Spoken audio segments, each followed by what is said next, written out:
ಜೀವ ಇದ್ದವ್ರದ್ದು ಜೀವ ಹಾರೋಗುದು ಹೌದು. ಈ ರೀತಿ ನಾವಿನ್ನೂ ನೋಡಲಿಲ್ಲ. ಇಲ್ಲಿ ಬಂದ ಮೇಲೆ ನನಗೆ ಆಶ್ಚರ್ಯ ಆದದ್ದು, ನಮ್ಮ ರಾಜ್ಯದಲ್ಲಿ ಎಷ್ಟು ಜನ ಇದ್ದಾರೋ ಹೆಚ್ಚು ಕಡಿಮೆ ಅಷ್ಟೇ ಜನ ಇವರು ಸೇನೆಯಲ್ಲೇ ಇದ್ದಾರೆ. ಮಾತಾಡಿಸ್ಬೇಕಲ್ಲ, ಆದರೆ ಇವರಲ್ಲಿ ಅರ್ಜುನ ಯಾರು ಅಂತ ಗೊತ್ತಾಗಲಿಲ್ಲ. ಕೇಳಿ ಆದರೂ ಮಾತಾಡಿಸುವ.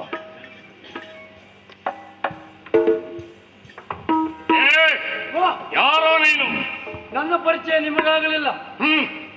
ನಾನು ಈ ನಿಮ್ಮ ಕುದುರೆಯನ್ನ ಕಟ್ಟಿದಂತ ಮಹಾರಾಜರಿಂದಲೇ ಕೊಲ್ಲುಹಳಪಟ್ಟವ. ಅಂದ್ರೆ ಈ ಚಂಪಕಾ ನಾಡಿನ ಅಧಿಕಾರಿ ಹಂಸಧ್ವಜ ಭೂಪತಿಗಳು ಈ ನಿಮ್ಮ ಯಜ್ಞಾಶ್ವವನ್ನು ಬಂಧಿಸಿದ್ದಾರೆ. ಕೇಳಿದ್ದೇನೆ. ಪದ್ಮವ್ಯೂಹದ ಮಧ್ಯದಲ್ಲಿ ನಿಮ್ಮ ಹಯವನ್ನು ಇಟ್ಟಿದ್ದಾರೆ. ನಿಜವಾಗಿ ನಿಮಗೆ 10 ನಾಮಗಳುಂಟಲ್ಲ? ಯಾವುದು? ಯಾವ್ದಾದ್ರು ಒಂದೇ ಹೇಳು ಸರ್. ದಶನಾಮ ಉಂಟಲ್ಲ, ಅದೆಲ್ಲ ನಿಮ್ಮ ಯೋಗ್ಯತೆಗೆ ಅನುಗುಣವಾಗಿ ಇದ್ದದ್ದಿದ್ರೆ ನೇರವಾಗಿ ಅಲ್ಲಿ ಬಂದು ಆ ನಿಮ್ಮ ಅಶ್ವವನ್ನು ಬಿಡಿಸಿಕೊಂಡು ಹೋದ ತಕ್ಕದ್ದು ರಣ ಸಂದೇಶವನ್ನು ಕಳಿಸಿದ್ದಾನೆ. ಹೌದು, ನೋಡೋಣ ನೋಡುವ.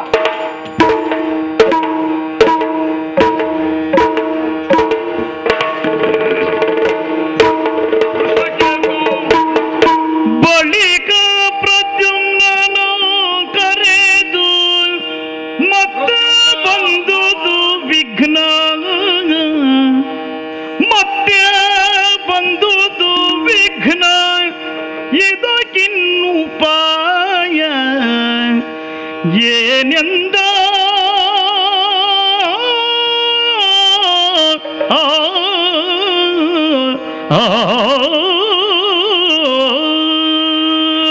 ವೃಷಕೇತು ಪ್ರದ್ಯುಮ್ನ ಅನುಸಾರವ ಯೌವನಾಶ್ವ ನೀಲಕೇತು ಮಹಾಭಾರತ ಯುದ್ಧದಲ್ಲಿ ದುಷ್ಟರಾದಂತಹ ಕೌರವರನ್ನ ಕೊಂದ ಕಾರಣ ದಾಯಾದಿಗಳನ್ನ ಕೊಂದಂತ ಬಂಧುಗಳನ್ನ ಕೊಂದಂತ ದೋಷ ಬಂತು ಎನ್ನುವ ಕಾರಣಕ್ಕಾಗಿ ವ್ಯಾಸಾನುಗ್ರಹದ ಮೇರೆಗೆ ನಮ್ಮ ಅಣ್ಣನಾಗಿರುವಂತಹ ಧರ್ಮರಾಯ ಅಶ್ವಮೇಧವನ್ನು ಕೈಗೊಂಡಿದ್ದಾನಂತೆ. ಕೃಷ್ಣಾನುಗ್ರಹದ ಮೇರೆಗೆ ಶೃಂಗರಿಸಿ ಬಿಟ್ಟಂತ ಅಶ್ವ 1 ವರ್ಷ ಪರ್ಯಂತರವಾಗಿ ಪೃಥ್ವಿ ಪರ್ಯಟನೆ ಮಾಡುವಂತ ಅಶ್ವದ ರಕ್ಷೆಗಾಗಿ ಸೇನಾ ಸಮೇತರಾಗಿ ಬಂದವನು ನಾವು. ಬಲ್ಪುಳ್ಳವರು ಕಟ್ಟುವುದು, ಸಾಮರ್ಥ್ಯಹೀನರು ಮಣಿದು ಕಪ್ಪವನ್ನ ಕೊಡುವುದು, ಇದು ನಿಯಮ.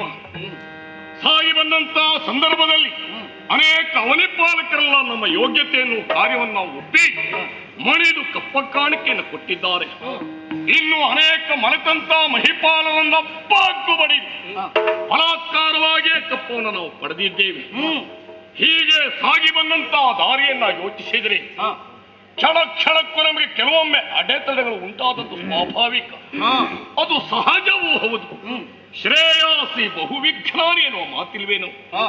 ಒಳ್ಳೆಯ ಕಾರ್ಯಗಳಿಗೆ ಯಾವತ್ತು ಆಪತ್ತು ಬರುವುದು ಸ್ವಾಭಾವಿಕ. ಒಂದು ಸಂದರ್ಭ ನಮ್ಮ ಯಜ್ಞಾಶ್ವವೇ ಕಣ್ಮರೆಯಾಗಿ ಹೋಯಿತು. ಹೆಚ್ಚಾಕೆ ಅಗ್ನಿದೇವನನ್ನೇ ಅಳಿಯನ್ನಾಗಿ ಪಡೆದಂತ ನೀಲಧ್ವಜನಂತವರಲ್ಲಿ ಹೋರಾಟ ಮಾಡುವಂತಹ ಸಂದರ್ಭ ಬಂತು. ನೀಲಧ್ವಜನಿಗೆ ಅಗ್ನಿ ಅಳಿಯ, ಅಗ್ನಿಗೆ ನಾನು ಅಳಿಯ. ಅಗ್ನಿಪುತ್ರಿಯಾದಂತಹ ದ್ರೌಪದ್ಯಕ್ಕೆ ಹಿಡಿದವನಲ್ವೇ ನಾನು. ಹೀಗೆ ಸಂಬಂಧದ ನೆಲೆಯಲ್ಲಿಯ ಕೊಂಡಿಯಲ್ಲಿಯ ಸಮರವನ್ನ ಸಾರುವಂತಹ ಸಂದರ್ಭವೂ ಬಂತು. ಈ ಎಲ್ಲ ವಿಘ್ನಗಳನ್ನು ಉತ್ತರಿಸಿ ಸಾಗಿ ಬಂದಂತಹ ಸಂದರ್ಭ ಇಲ್ಲಿಯ ದೊರೆಯಾಗಿರುವಂತಹ ಹಂಸಧ್ವಜ ಭೂಪತಿ ಕುದುರೆಯನ್ನ ಕಟ್ಟಿದ್ದಾನೆ. ಯುದ್ಧಕ್ಕೆ ಸಿದ್ಧನಾಗಿದ್ದೇನೆ ಅನ್ನೋ ವರ್ತಮಾನವನ್ನು ಕೇಳಿದಾಗ ಮತ್ತೆ ಬಂತೆ ವಿಘ್ನ. ಈ ಹಿಂದಿನದನ್ನು ನಾನು ಅಷ್ಟು ದೊಡ್ಡದಾಗಿ ಎಣಿಸಿದವನಲ್ಲ. ಈ ಕಾಲದಲ್ಲಿ ಯೋಚಿಸ್ತಾ ಇದ್ದೇನೆ. ಯಾಕೆ? ಇಲ್ಲಿಯ ದೊರೆ ಸತ್ಯಸಂಧ ಪರಮಾಧಾರ್ಮಿಕ ವೀರ ವೈಷ್ಣವನ ವರ್ತಮಾನವನ್ನು ಕೇಳಿದ್ದೇವೆ. ನಮ್ಮ ಅಣ್ಣ ನಮಗೊಂದು ಕಿವಿ ಮಾತಾಡಿದ್ದಾನೆ. ಹರಿಭಕ್ತರಲ್ಲಿ ದುರಸಲ್ಲದು ತಮ್ಮ ಎನ್ನುವ ಹಾಗೆ ಹರಿಭಕ್ತನಾದಂತ ಇವ ನಮ್ಮ ಹರಿಯನ್ನೇ ಕಟ್ಟಿ ಯುದ್ಧಕ್ಕೆ ಸಿದ್ಧನಾಗಿದ್ದಾನೆ ಅಂತಾದ್ರೆ ಈ ಕಾಲದಲ್ಲಿ ಯಾವ ಉಪಾಯದಲ್ಲಿ ನಾವು ವ್ಯವಹರಿಸಬೇಕಾಯಿತು? ಇದಕ್ಕೆ ಪರಿಹಾರ ಏನು ಅಂತ ಯೋಚಿಸ್ತಾ ಇದ್ದೀವಿ. ಇಂದು ಪುಲಜಾಲೆ ಸಯ್ಯ ಇನಿತ್ಯಾಕೆ ಚಿಂತ, ಇಂದು ಪುಲಜಾಲೆ ಸಯ್ಯ ಇನಿತ್ಯಾಕೆ ಚಿಂತೆ, ಇನಿತ್ಯಾಕೆ ಚಿಂತೆ, ಬಂದುಗಾನು ನೋಡಿಕೊಂಡೆ ಬನ್ನದು ಬರೋ ಮುಂತೆ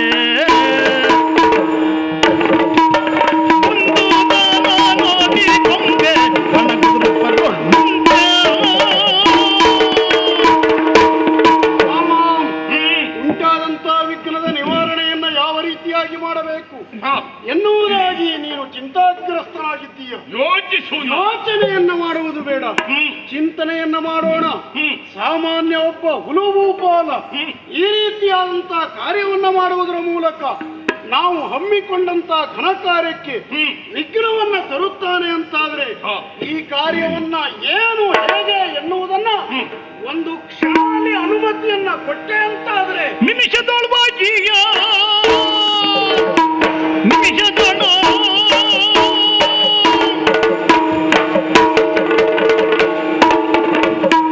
ನಿಮಿಷದೊಳವಾಗಿಯ ತಂದು ನಿನ್ನಡಿಗೆ ಒಪ್ಪಿಸುವುದು ಗಮನದಿಂದೊಡನ್ನ ಅಗಣಿತ ಪರಾಕ್ರಮ ನಿಮಿಷದಲ್ಲಿ ಹೋಗಿ ನನ್ನ ಪರಾಕ್ರಮವನ್ನ ಪ್ರದರ್ಶಿಸುವುದರ ಮೂಲಕ ಆ ಕುದುರೆಯನ್ನ ಪುನಃ ಮರಳಿ ತರುತ್ತೇನೆ. ಅದರಿಂದ ಪುಳಿಯಪ್ಪಣೆಯನ್ನ ತಾತ ತಾತ ಚಿತ್ತಿಸಬಹುದು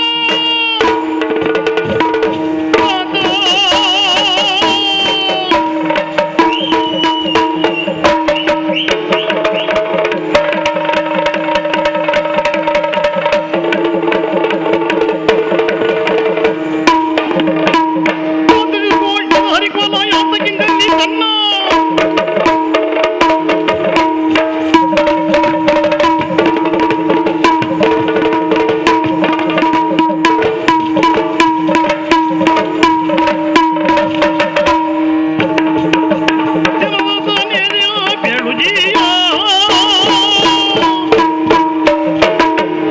ಕನ್ನ ಆಡುವ ಮಾತನ್ನು ಅವತರಿಸಬೇಕು. ಹೇಳು ಮಗನಿಗೆ. ಗೋವಿನ ಪಾದವೂ ಕೂಡ ಮುಳುಗಲಾರಂತಹ ಕಿರು ತೊರೆಯನ್ನು ದಾಟುವುದಕ್ಕೆ ಹರಿಗೋಲಿನ ಅಗತ್ಯತೆ ಇರಲಾರದು ತಾನೆ. ಹಾಗೆಯೇ ಕೇವಲ ಒಂದು ತುಂಡು ರಾಜ್ಯದ ಪುಂಡು ಹುಡುಗರಾದಂತಹ ಸುಧನ್ವನನ್ನು ಸೋಲಿಸುವುದಕ್ಕೆ ತೀರೋದ್ಧಾತಂತಹ ತಾವು ಹೋಗಬೇಕಾದ ಅಗತ್ಯ ಇಲ್ಲ. ಇದು ನಿಮ್ಮ ಜಾತ ಕರ್ಣ ಪುತ್ರ ವರ್ಷಕ್ಕೆ ನಾನಿದ್ದೇನೆ. ನನಗೆ ಪಡೆ ಕೊಡ ಅವರೊಂದಿಗೆ ನೀನು ಹೋಗುವುದು. ಇವರೆಲ್ಲ ಹೋಗ್ತಾರ. ಇವರೆಲ್ಲರನ್ನು ತೆಗೆಸ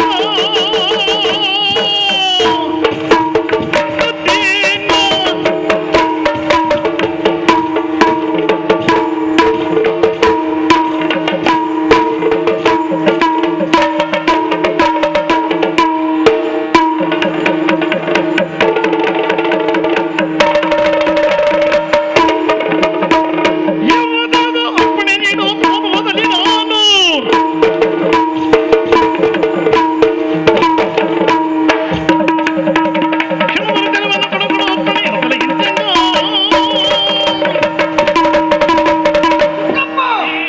ನಮ್ಮ ಸೇನೆಯಲ್ಲಿ ಇದ್ದಂತಹ ಎಲ್ಲ ಪಟುಭಟರು ತಾ ಮುಂದೆ ಅಂತ ಹೋರಾಟ ಮಾಡುವುದಕ್ಕೆ ಸಿದ್ಧರಾಗಿ ನಿಂತಿದ್ದಾರೆ. ಯಾಕೆ ಕಳುಹಿಸಬೇಕು ಇವ್ರನ್ನೆಲ್ಲ? ಕೇವಲ ಒಬ್ಬನಿಂದ ಆಗುವಂತಹ ಕೆಲಸವನ್ನು 10 ಜನರಿಂದ ಮಾಡಿಸುವ ಮುಠಾಳ ಅಂತ ಕರೆಸಿಕೊಳ್ತಾನೆ. ಹಾಗಾಗಿ ಲೋಕೋತ್ತರ ವೀರರಂತಹ ಕರ್ಣ ಪುತ್ರ ವರ್ಷಕೇತು ನಾನಿದ್ದೇನೆ. ಅಪ್ಪಣೆ ಕೊಟ್ರೆ ಇವರು ಯಾರನ್ನು ಕಳುಹುದು ಬೇಡ, ನನ್ನನ್ನು ಕಳುಹಿಕೊಡಿ. ಆ ಸುಧನ್ನು ಸೋಲಿಸಿ ಯಜ್ಞಾಶವನ್ನು ತಂದ ಉಕ್ಕಿ ಹರಿಯುವಂತಾನೆಂಬ ಉತ್ಸಾಹವನ್ನು ಕಂಡಾಗ ಸಂತೋಷ ಆಯಿತು. ಈ ಕಾಲದಲ್ಲಿ ಚಿಂತಿಸಲು ಖಂಡಿತ ಅಲ್ಲ. ಕಟ್ಟಿರುವಂತ ಕುದುರೆಯನ್ನ ಬಿಡಿಸಿಕೊಳ್ಳಬೇಕು, ಯಜ್ಞ ಸಾಂಗವಾಗಿ ಸಾಗಬೇಕು ಅಂತಾದ್ರೆ ಬಂದವನು ಯಾರೇ ಆಗಲಿ ಎದುರಿಸಬೇಕಾದರೂ ಅನಿವಾರ್ಯ. ಶ್ರೇಯಸ್ಸಾಗಬೇಕು.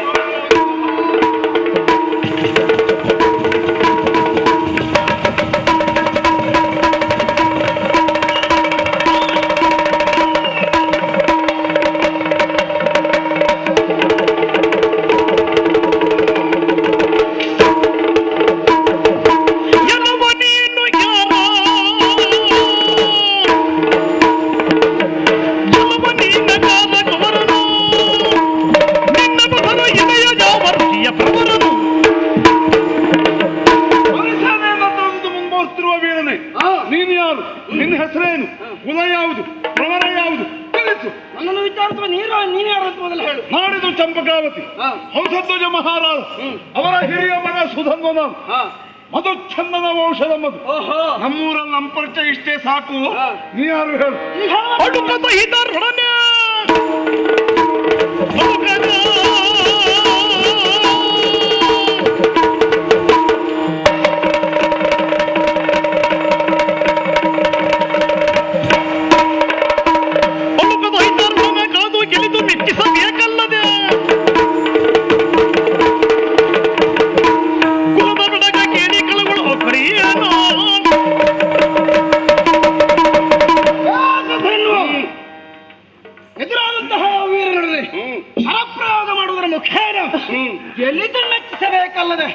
ಕೇವಲ ಕುಲದ ಬೆಡಗನ್ನು ಹೇಳಿದ ಮಾತ್ರಕ್ಕೆ ಎದುರಂತಹ ವೀರನು ಕಳವಳಪಟ್ಟು ಓಡಿ ಹೋಗ್ತಾರಂತ ಭಾವಿಸಬೇಡ.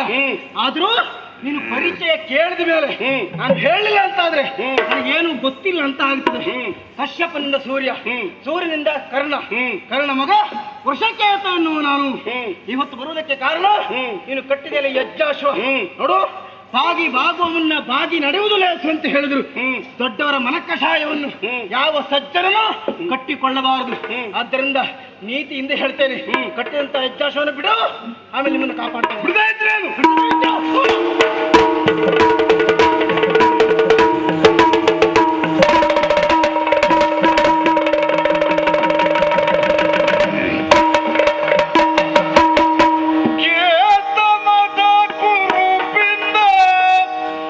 ಬಹಯುವ ಕೃಷ್ಣ ಸುತ ಎಂಬುದರಿತು ಇದಿರಾದ ಅತಿ ಜವದಿ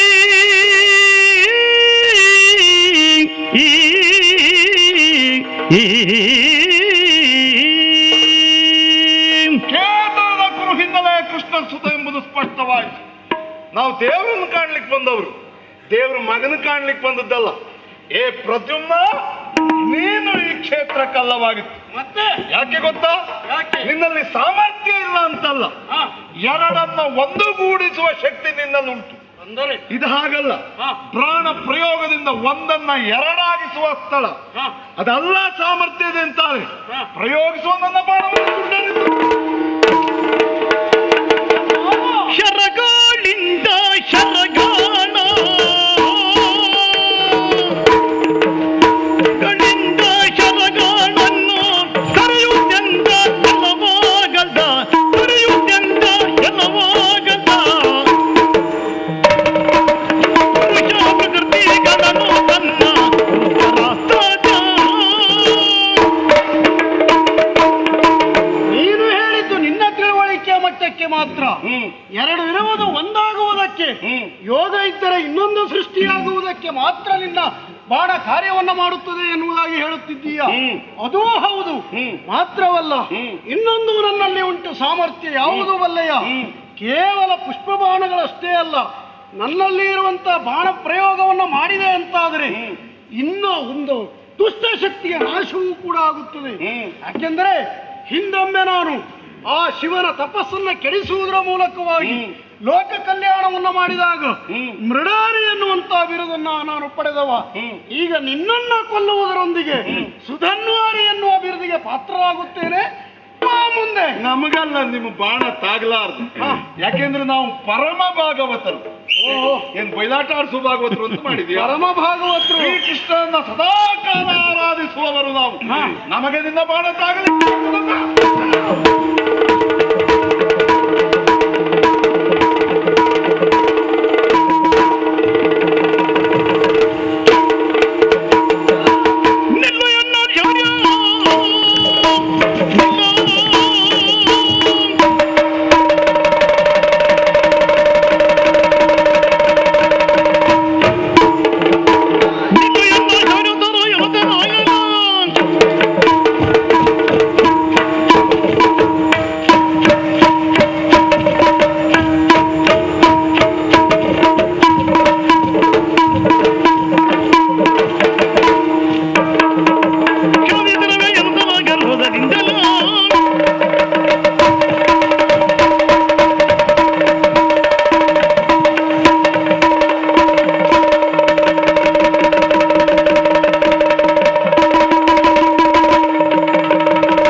ನಡೆದಂತ ರಣಕ್ಷೇತ್ರದ ವರ್ತಮಾನವನ್ನು ಕೇಳ್ತಾ ಇದ್ದೇನೆ.